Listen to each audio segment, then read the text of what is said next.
show him the vodka. No, Peter Harling.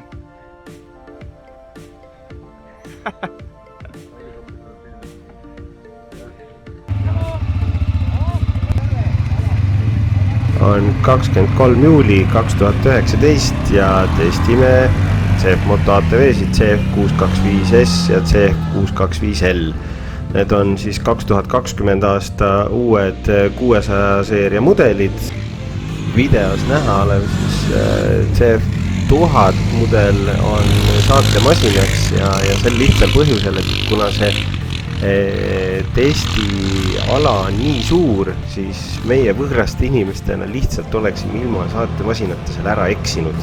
Giidiks oli meil noor quadisportlane Dani Vlasov, kes oli või on Venemaal hetkel 3. quadisportlane noorteliigas. Ja temal olid need rajad seal tuttavad ja tema siis vaatas, et me sealt kuskilt ära ei eksiks. Ja nii me seal siis need teste tegime.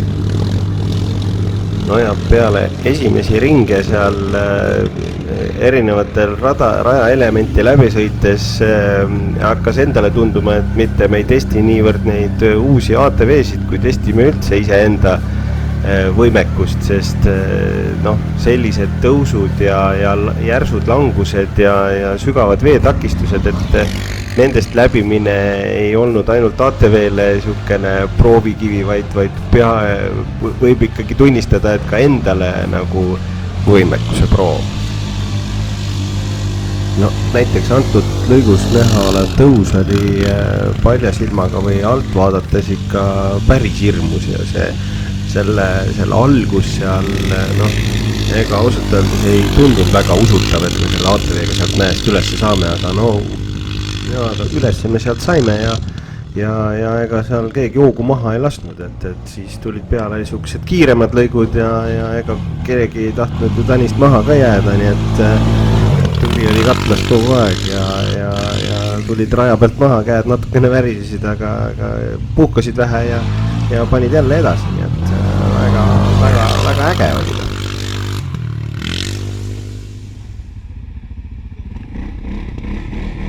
Kui siin juba sai teksti peale lugema hakatud, siis proovin seda võiduka lõpuni teha ja kommenteerin siis nendele videotele siin hetke emotsioone, mis meeles on peale. Siin siis läksime me tegelikult esimesele ringile. Daniil kõige ees, siis mina, mulle järgneb siis Anti. Ja kõik need tõusud ja langused, mis alguses said nagu eemalt vaadatud, et et kurat siin küll sõita ei tahaks, siis need said sellise hooga läbi sõidetud, et ei olnud aega nagu põdema hakata väga. Kas või see sama tõus siin, millele kohe see järsk langus tuli, et see langus tuli nii ootamatult, et vaata, et kukud või ninali on ju. Siis liivast natukene alla ja juba veetakistus. Veetakistus tundus esimest otsa nagu niisugune äge, aga need takistused läksid järjest niisuguse pikemaks ja sügavamaks, et lausa hakkas hirm tekkima, et ei tea, kas vesi sinna õhufiltrisse ka ei jõua juba otsapidi.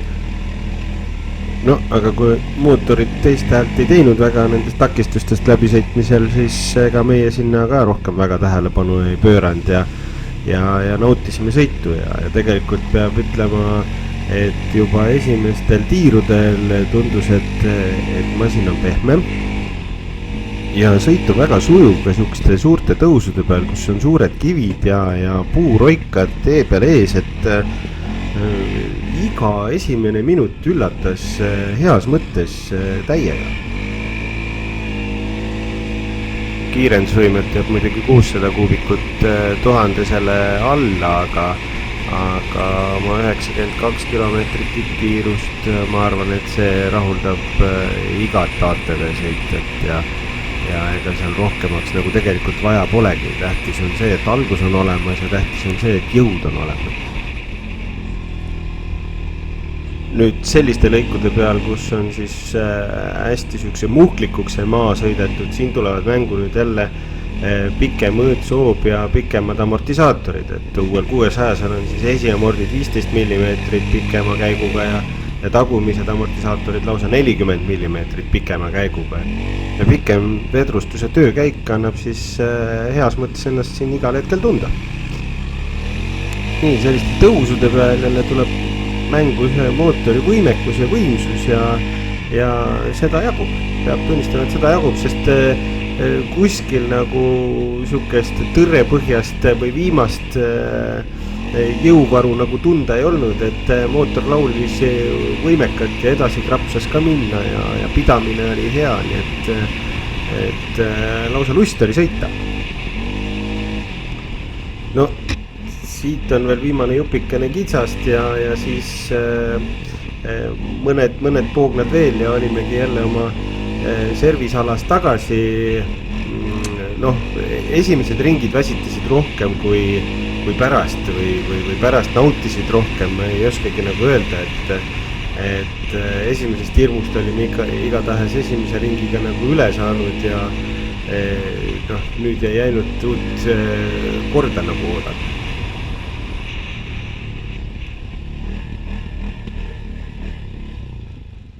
Kuskil keset Venemaad.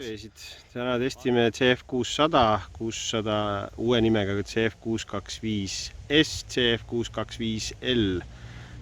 Oleme täna testinud neid umbes 130 kilomeetrit kuskil sikuste kruusaugu laadses kohas, õigemini kruusakarjääris. Ja oleme teinud seda siis ühte järge ilma mootoreid välja suretamata. 6-kilomeetrised ringid, iga 6 kilomeetri tagant juhtide vahetus ja niimoodi siis hommikust kella 11 saati, et praegust kella on kuskil 5 paiku ja plaan on jätkata veel paar tundi ja siin praegust siis selles lühikeses videos näitame, kuidas me seda testimist tegime. Eesmärk on teada saada nõrgad küljed, kindlasti on eesmärk teada saada, kuidas sõiduk käitub. Esmamulje on muidugi väga okei, sest amordid töötavad väga hästi. Kui sõidud august läbi, ta neelab ikkagi selle augu jõu ära, ta ei vedruta sul tagasi, nii nagu selle esimese põlvkonna CF-idel see oli. Eks teised on paremaks läinud, aga nüüd on asi ikka hoopiski teistsugune juba.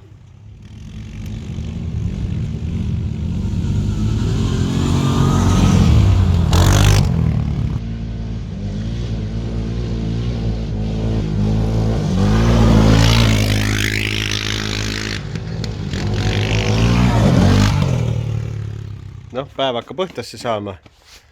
Anti pakib kiivrid kokku. Ütle liiva pigem maha igatpoolt, kohe lükkan trussikute vahelt ka liiva välja. See on või selle nädala pikem sõit ATV-ga on ju? Elu pikem sõit pigem. Kurat, seda ei saa nüüd elus laivi panna, siin tuleb elutõed välja. Okei, pakime ära ja tegelikult Venemaa on jumala lahe. Sõida kus tahad, keegi mölise.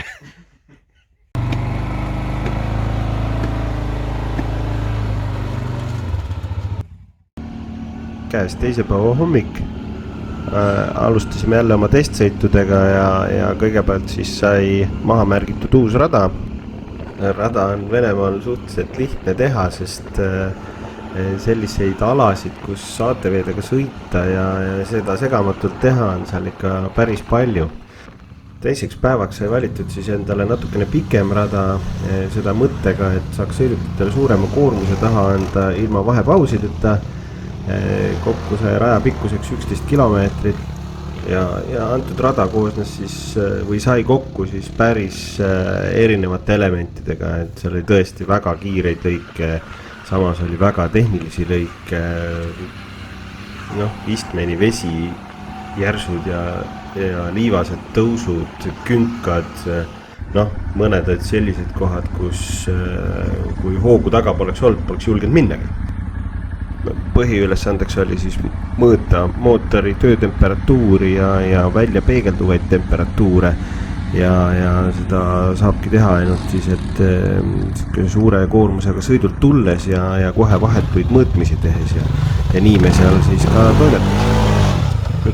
Kiire kommentaar ka selle kohta, et sellel pikal mudelil puuduvad tagatuled, et need mitte ei kukkunud küljest ära testi käigus, vaid teine paar tagatulesid ei olnud selleks valmis saanud, et lennukile pandi. Just sõitmust tulime, praegust näitab sumbuti peal kraadi näita variaatori, mootorimine variaator. Hakka siduda. See, mis on ennem olnud siukene nagu 34 kraadi, no see on põhimõtteliselt päikese soojus. Noh, Anti, oled 40 kilomeetrit, täna jälle üritan ATV-d ära lõhkuda. Midagi ei ole. Hooga ikka sai lastud juba. Ikka täitsa ikka. Vahepeal on hirm. Tõesti, ma juba mõtlesin, et palvetsin juba, et keegi ees lihtsalt ei seisaks. Hoog oli päris suur juba. No, see tolm on nii suur üleval. Aga järgi ka ei saa lasta, on ju.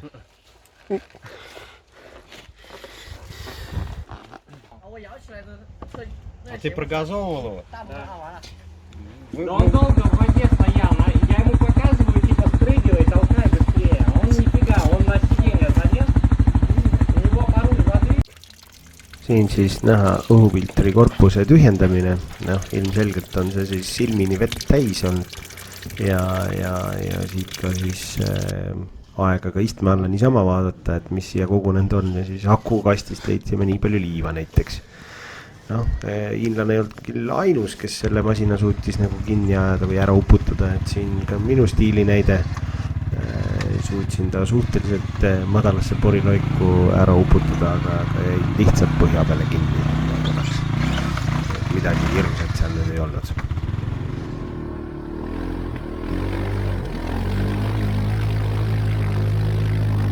No nii, selle lõigu kohta võib kokkuvõtvalt öelda siis, et alla ei anna veel.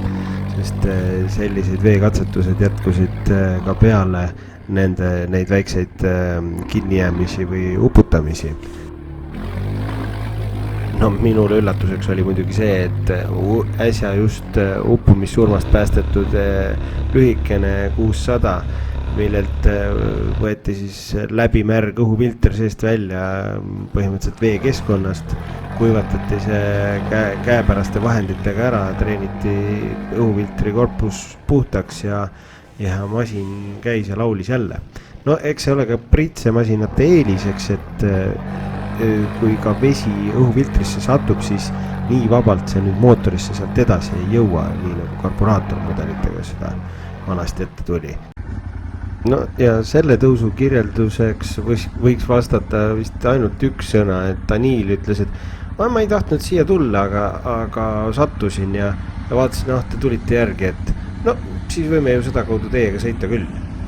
Et tegelikult oli ikka päris hull langus kõigepealt ja päris terav tõus ka. Noh, päris esimesed vahetud kontaktid ei oska enam rääkida ka. Peale siis 300 kilomeetrit sellisel kruusasel üpris keerulisel rajal võtab esiteks võhmale kõvasti ja noh, mis nüüd salata, pillid tuksuvad ikka. Mingit probleemi ma ei näe siin praegust küll, et lihtsalt päris, et keegi ütleb, et ATV läheb ise katki, siis mina ei usu enam. Päriselt ka. See on, ise ei lähe siin mitte midagi katki, me oleme 2 päeva üritanud neid katki teha. No see konkreetne isend oli siis korra istmeni vees niimoodi, et lasti õhufiltrist vesi välja, enne vist sai filmile ka see asi.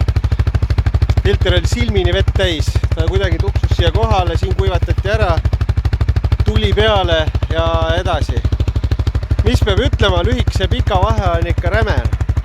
Selles mõttes, et lühikesega ikka pikkadel järgi ei jõua.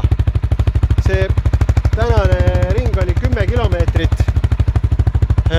või ligi 11 kilomeetrit. 11 kilti on vist üks ring. Ikka ringi peale poisid ootasid mind paar korda järgi. Sama oli siis, kui ma sõitsin pikaga, Anti sõitis lühikesega. Tuli teda järgi oodata. No üks on tolm, aga teine on see, et see aukudes lihtsalt hüppab nii hirmsasti. Õnneks ta maandub hästi, et pehmelt ja leevendab kogu selle valesti hüppesse minemise ära. Ja nii mõnigi siukene loll olukord on jäänud nagu siukse sita lõputa, ütleme nii. Et siin ei ole küll muud kui ainult kahjuks kiidusõnu öelda nagu sellele üleüldisele tehnikale. Noh, kui nüüd viriseda, siis viriseda ju saab alati, et noh, ma ei teagi, tegelikult ei saa väga viriseda. Ma ei tea, võib-olla näidikute plokk on natukene liiga väike, et õigel ajal ei märka bensu tuld, aga no tegelikult sellise tööpäeva peale polegi aega seda kuradi näidikute plokki üldse vaadata, et siin on lihtsalt tuli peal olnud armetult kogu aeg. See on seisma pandud tänase päeva jooksul ainult sellel korral, kui vett oli õhufilter silmini täis. Et nüüd hommikul kuskil kella 10:30, kell on praegu 5 läbi õhtul. Kogu aeg rajal või? Jah, kogu aeg rajal, et nii kui me oleme üks punt on lõpetanud, siis teine läks jälle. Et täna tuli jälle, vaatame ka, mis siin Natukene ullisid vahel. 584, jah, 10 kilti alla, või siis 140 kilti on täna, 144 kilti. Jah, vot, siukene värk. Meie täna siin Venemaal lõpetame. Õhtul võtame natuke asjad kokku, paneme oma mõtted kirja ja tehas ja Avion Trade siis jätkab homme. Ja kuni 1000 kilomeetrini siis saavad hiinlased koju tagasi.